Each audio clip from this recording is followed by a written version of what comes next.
এই প্রজাপতিটা আমার এত ভালো লেগেছে, আমার দেখার সাথে, সাথে মনে হয়েছে আমার এটা বানাতেই হবে। তাই আমি নিয়ে নিয়েছি কার্ডবোর্ড আর আমার যেহেতু বাসায় সবকিছুই ছিল, তাই আমি বসে গেলাম এই সুন্দর প্রজাপতিটা বানানোর জন্য।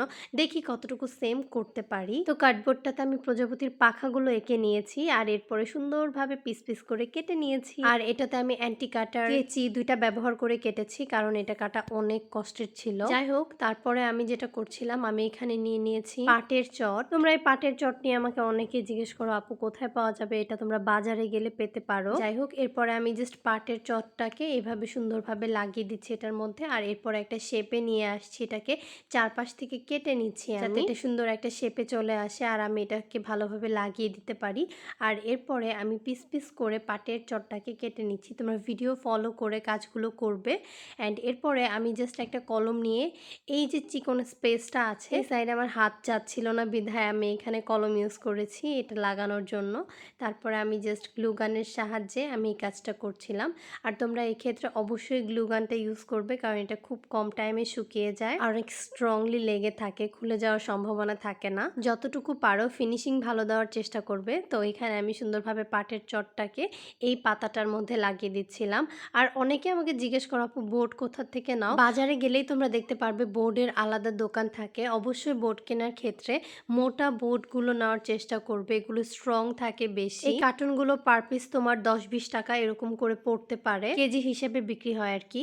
যাই হোক, এরপরে আমি জাস্ট এটাকে সুন্দরভাবে লাগিয়ে দিচ্ছিলাম একটা সুন্দর ফিনিশিং দিয়ে। প্রথমে আমি এটাকে একদম লম্বা লম্বি এঁকেছিলাম, তারপরে আমার মনে হচ্ছিল যে না, মাথার সাইডটা একটু ছোট করতে হবে। দেন আমি একটা শেপ দিয়ে নিয়ে নিয়েছি। এটা হচ্ছে আমাদের লাস্ট কাজ। আমি হচ্ছে এখানে একটা গুণা নিয়ে নিয়েছি, আমার কাছে মোটা গুণা ছিল না, এখন আমার মার্কেট থেকে নিয়ে আসা পসিবল না যেহেতু আমি কাজ করতে বসে গিয়েছি।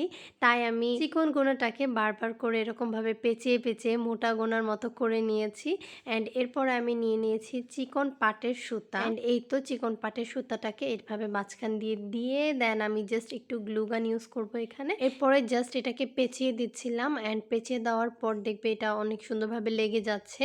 অ্যান্ড জাস্ট পেঁচাতে থাকবো পেঁচাতে থাকবো অ্যান্ড এটাকে ফুল কাভার আপ করে দিব চিকন পাটের সুতার মাধ্যমে। আর এক্ষেত্রে কিন্তু তোমার চিকন পাটের সুতাটা ইউজ করতে হবে কারণ মোটাটা দিয়ে কাজটা করা যাবে না।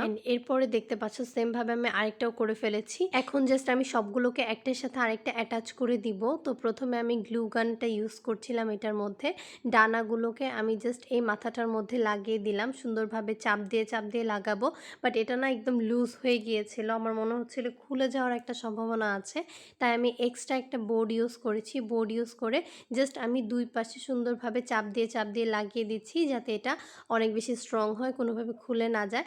আর এখন দেখো অনেক স্ট্রং হয়ে গিয়েছে, এখন আর খুলে যাবে না। যাই হোক, এরপর এখানে প্রজাপতির 2টি শিং লাগিয়ে দিচ্ছিলাম। তো এরপরে হচ্ছে এটাকে আমি গ্লুগানের সাহায্যে সুন্দরভাবে লাগিয়ে দিব।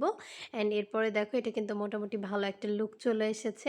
এরপরে আমি জাস্ট একটা ম্যাক্রোমের সুতা নিয়েছি, সুতা নিয়ে জাস্ট এখানে চারপাশ দিয়ে আমি কাভার আপ করে দিব। ম্যাক্রোমের সুতা ছাড়াও ভালো লাগছিল, বাট আমার মনে হচ্ছিল যে না, ম্যাক্রোমের সুতা দিলে আর একটু বেশি সুন্দর লাগবে, জিনিসটা বেশি ফুটবে। আর আমি দেখেছি হোয়াইট কালার ম্যাক্রোমের সুতাটা পাটের চট বা পাটের সুতার সাথে অনেক বেশি সুন্দর লাগে। তো আমি এখানে এর জন্য হোয়াইট কালার সুতাটা ইউজ করেছিলাম। এরপরে আমার বাসায় এরকম ফ্লাওয়ার ছিল, আমি জাস্ট পাতাগুলোকে কেটে নিচ্ছিলাম। এখানে আমার মোটামুটি 20-25টার মতো পাতা লেগেছে। এখানে জাস্ট আমি পাতাগুলো কেটে নিয়ে জাস্ট একটা একটা করে লাগিয়ে দিচ্ছিলাম।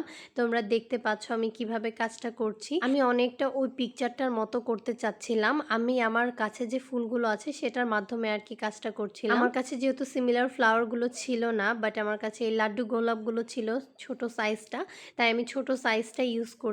তোমরা অনেকে আমাকে জিজ্ঞেস করো, আপু তুমি কি গোলাপ বা এরকম স্টিকগুলো বিক্রি করো কি না? বাট আমি কিন্তু এই ফুলের স্টিকগুলো বিক্রি করি না। আমার কাছে কিছু আছে স্টিক, বাট এই গোলাপগুলো আমি কিন্তু সেল করি না। যাই হোক, এরপরে আমি জাস্ট এটাকে সুন্দরভাবে লাগিয়ে দিচ্ছিলাম। পাতাগুলো দিয়ে কমপ্লিট করার পর দেখতে কিন্তু অনেক সুন্দর লাগছিল।